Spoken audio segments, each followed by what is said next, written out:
Halo adik-adik semua, ketemu lagi kita di video matematika mengenai integral dengan metode substitusi. Ini nanti akan berkaitan dengan integral aljabar ataupun integral trigonometri. Jadi dasarnya itu ada fungsi di dalam fungsi. Misalnya kita katakanlah suatu fungsi fx, lalu dikomposisi terhadap gx. Berarti f dari gx, kalau mau diintegral langsung harus ada turunan dari G atau G aksen X dx menjadi integral FU du. Artinya kita katakanlah Gx itu sebagai suatu nilai U. Setelah itu kita integral akan dapat FU plus C, dan U-nya kita ganti lagi menjadi F dari Gx plus C. Nah, mungkin kalian bingung dengan variabel-variabel ini. Kita langsung ke contoh soal. Yang pertama, integral 5x min 3 pangkat 3 dx.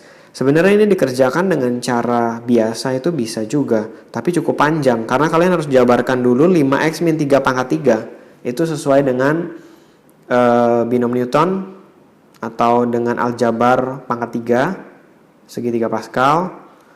Tapi cukup panjang caranya. Lebih baik kita pemisalan. 5x min 3 itu kita misalkan dengan suatu variabel baru adalah U. Nggak harus U, tapi umumnya adalah U. Lalu sebelah kiri dan sebelah kanan kita sama-sama turunkan. Artinya 5x min 3 diturunkan terhadap X menjadi 5 dx. Sebelah kanan U akan diturunkan menjadi du. Setelah itu kita substitusi.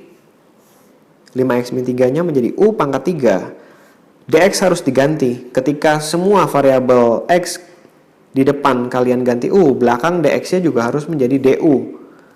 Artinya dx di sini harus kita pindah ruas angka 5-nya ya. Dx sama dengan du per 5. Jadi di sini 1/5 du. U pangkat 3 diintegral karena udah belakangnya sama, U dengan du bisa langsung diintegral dengan cara integral biasa menjadi 1/5-nya tetap di depan ya. U pangkat 3 menjadi 1/4 U pangkat 4 plus C. Artinya di sini akan kita peroleh 1/20 U pangkat 4. U-nya langsung kita ganti 5x minus 3 pangkat 4 plus C. Kalau kalian ingat tentang aljabar, turunan aljabar, itu ada juga metode rantai. Itu mirip dengan integral dengan substitusi. Jadi kita ganti suatu variabel yang menurut kita itu cukup ribet untuk langsung diintegral, nggak bisa langsung diintegral. Nah, itu kita misalkan dan kita cari turunan masing-masingnya, lalu kita substitusi dan kita integral dalam variabel baru. Jadi di sini akan diperoleh 1/20 U pangkat 4 plus C dulu, baru U-nya harus kita ganti lagi karena soal kamu dalam X. Lalu yang kedua, 10x integral 10x dikali x kuadrat min 2 pangkat 8. Nah, ini apalagi pangkat 8 ya. Pangkat 8 nggak mungkin banget kita jabarin aljabarnya. X kuadrat min 2-nya dikali 8 kali atau pakai segitiga Pascal. Itu kelamaan.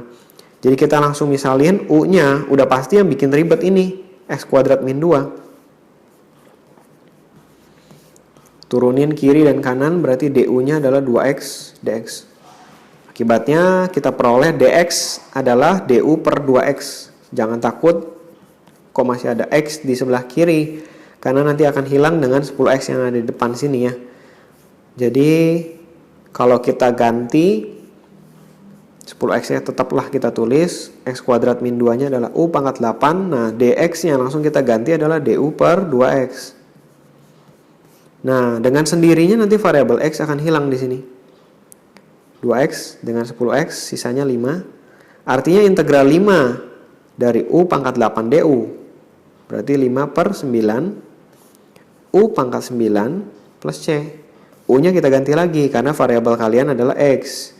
Berarti hasilnya adalah 5/9 x kuadrat min 2 pangkat 9 plus C.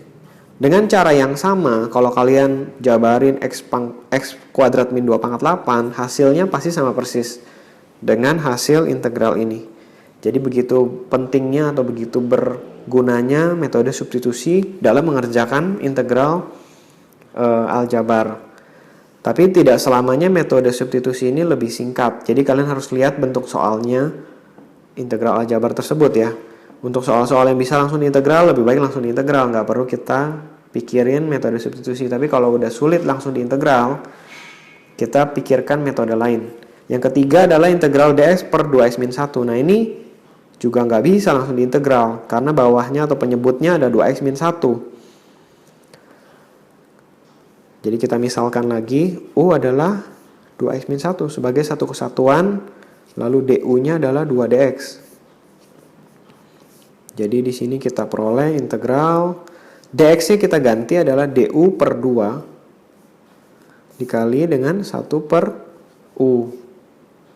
Akibatnya akan menjadi ln di sini ya, setengah ln dari u plus c. Nah, u-nya harus kita ganti lagi. Jadi hasilnya adalah setengah ln dari 2x-1 mutlak plus c ya. Hasilnya adalah ini. Lalu yang nomor 4 ada sin 4x-1 dx. Ini juga sama, tinggal kita misalkan 4x-1-nya sebagai variabel u. Hasilnya kalau diturunin adalah 4dx. Jadi di integral trigono juga banyak sekali pakai substitusi dasar. dx-nya adalah du per 4. Hasilnya adalah integral dari sin adalah minus cos. Jadi min 1/4 cos dari u, atau saya langsung tulis u-nya adalah 4x-1 tambah dengan konstanta. Untuk soal yang terakhir nomor 5 ada x kuadrat di depan, jangan takut dulu. Cos x pangkat 3 min 1 dx.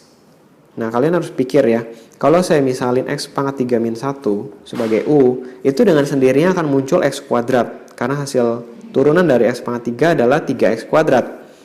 Jadi kita misalin u-nya adalah yang di dalam cos itu, x pangkat 3 min 1. Sehingga du-nya adalah 3x kuadrat dx. Atau dx-nya adalah du dibagi dengan 3x kuadrat.